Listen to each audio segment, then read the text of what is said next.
As many of you in this part of the world in the southeastern United States, you have seen the news of approximately 24 Buddhist monks on a walk for peace as they travel from their home in Fort Worth, Texas, all the way to Washington, D.C. Their path has taken them within a few miles of my farm here in Prosperity, South Carolina, and I couldn't resist the opportunity to go see them when they passed through Saluda, where they had stopped for the night. And I had the honor to interview the leader of that group, Bhikkhu Pannakara. See, when I started this channel, this is exactly the kind of conversation I hope to create space for when I interview different people. Not outrage, not arguments, but moments that remind us who we are supposed to be. This republic only works if one principle remains sacred, that in this land, people are free to worship as they choose, without fear, coercion,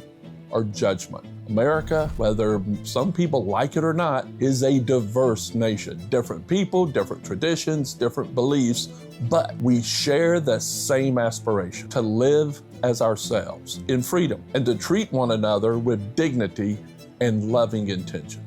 In my conversation with Bhikkhu, what he shared wasn't political, it wasn't ideological, it was something far more fundamental. Stories of grace, stories of people across the South, Christians, Jews, people of faith, or no faith at all, who opened their homes, churches, communities to a group of barefoot Buddhist monks walking across America with humility and purpose. This conversation reminds me of an ancient Asian folktale that I've always loved. Several blind men are asked to describe an elephant. Each touches a different part of this giant animal that they've never seen before. One feels the trunk and thinks it a snake. Another, the leg, and thinks it's a tree. And another one touches the tusk and calls it a sword. Somebody touches the ear and thinks it's a giant fan. Each believes they are right and they believe the others are wrong. They argue endlessly, never realizing they're describing the same thing. This story captures the truth about humanity. We only know what we ourselves have experienced. And too often, we distrust those who describe the world differently, rather than recognizing they may simply be touching another side of the same truth. That's why this conversation belongs on reviving our republic, because religious liberty isn't a side issue, it's a cornerstone. And these monks aren't preaching, they're practicing, walking over 2,000 miles across this nation as a living reminder that peace, freedom, and compassion are not just ideas, they can be actions. Enjoy the interview. Yes. Hello, how are you? Thank you so much. Would you mind holding this so we can have a conversation? Sure. Thank you. Should we sit down or? It doesn't matter. Let's sit down if you're good with that. Thank you so much for talking with me. I'm Mike Bedenbaugh, and I live in Prosperity, South Carolina. And we've been following y'all's journey. I'd love to ask you, tell me about the Buddhist beliefs that y'all have in relationship to like the Dalai Lama. A lot of people don't understand Buddhism in this part of the world. Could you explain that to us? Yes, sure. Thank you so much for having me on this interview. Basically, in Buddhism, we have many different lineages, right? We have Theravada, we have Mahayana, and we have Tibetan tradition, which is Dalai Lama. Right, and we are Theravada tradition. We keep the same original from the Buddha time until now. It's different with Mahayana, chance to adapt with the society. And Tibetan tradition is also different as well. Okay. Right, so we and Tibetan tradition are totally different. Oh, that's what I was wondering. Yes. So what part of the world does your tradition come from? Thailand or where is it? We from India, and it spread it all to Myanmar, Thailand, Sri Lanka, Laos, and Cambodia. Okay. And Vietnam, and then now here. Gotcha. Wonderful. Yes. So what is the mission you're doing in this march? What is your goal and intention for this? Yes, in this march, we just wanted to raise the awareness of peace to all the people, because I have seen so many sufferings around me in Fort Worth, Texas, where I live. And during the pandemic, we give out a lot of food, like 750 families per week. And we've been doing that for 2 years straight. during the pandemic, and I see a lot of people struggling with their life, not physically but mentally. And then when I also travel around the world to do the relief, disaster relief too, because I have a foundation. And so it's by seeing all that, and I think that I should do something to support this country and the world. And if I stay at the temple, then I only can support the small community. But when I do something, then I probably can meet with someone. And I decided to take a walk. Take a walk. Take a walk. Take a walk. And then I invited all Venerable monks to join with me. And luckily, we have about 20 Venerable monks to join.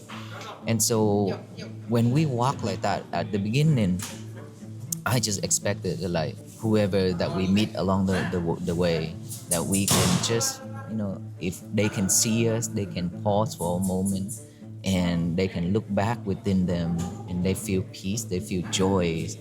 That's enough. That's all I expected at the beginning. I have never expected this turnout. Yeah, I was going to ask you, what has been your response to the response of people going through rural South?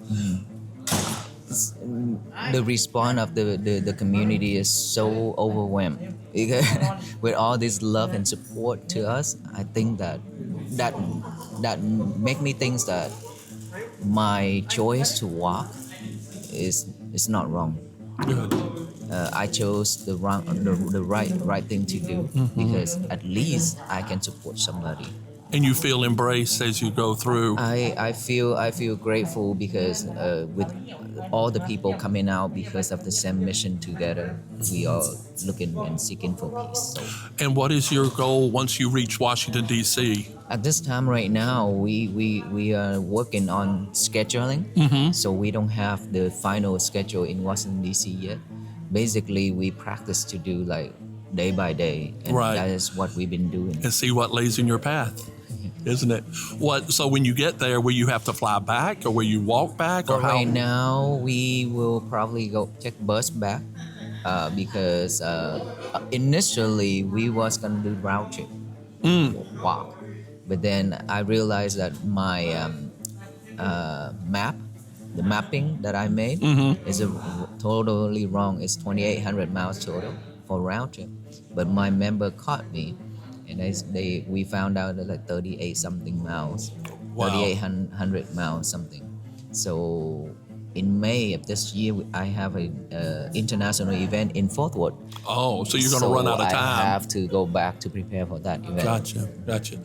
So if you have a message to people that are very staunch Christians in South Carolina that might be misunderstanding, what message do you have for those traditionalists here in this community about your purpose? Yes, sir. Our purpose is very pure and very clear, that we are not walking to promote anything other than peace.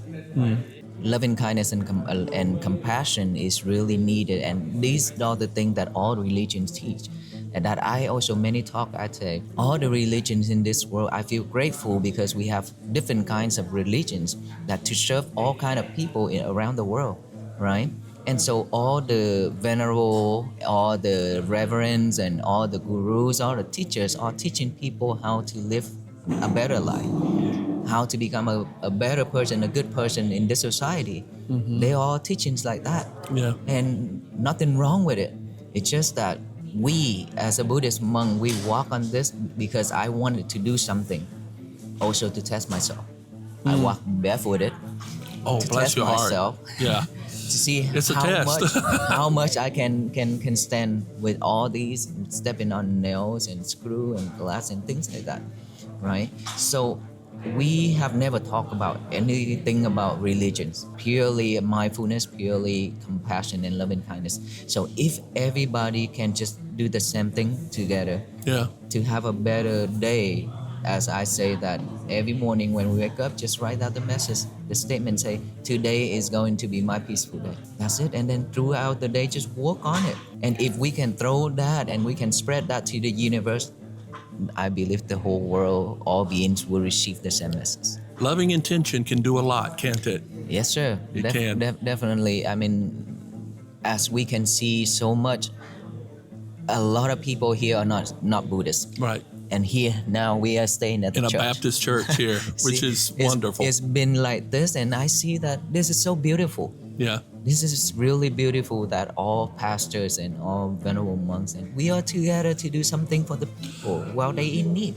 Well, being part of this community, I appreciate you coming in and elevating that concept of loving intention. I really do appreciate that. Thank you. Anya, do you have a question you'd like to ask? Give me a blessing. Definitely. I want a blessing so badly. Okay, let me do the blessing while we... Sure. Okay. Sambhidiyo vivajanda sambarogo vinasatu mate bhavantang tarayo sukhi dikayuko mavabhivadana sile sanichang Vundhamacayino chantaro dhamma vatandiya yuvanno sukhang Palang bhavatu sambhamangalang rakhantu sambhadevatam Sambhabundhanubhavena sambhadhammanubhavena sambhasanghanubhavena sada sukhi bhavantu te. May you be well, happy and peaceful. Thank you. Thank you so much. Very much. Appreciate your time. Thank you so much. Wow. What a blessing that was. You see, what these monks are offering America isn't some demand. It's just an example of humility, of discipline, and of peaceful intent and conviction. See, different beliefs can coexist in freedom when we remember our shared humanity. That is the promise of this republic, and it only survives if we choose to live it. I hope you've been able to listen to this conversation, not as a point to agree or disagree, but just to reflect. Because sometimes reviving our republic begins with something very simple. Recognizing that we may only be holding one part of the truth and making room for others to tell the rest of theirs. Revive our republic. Take care.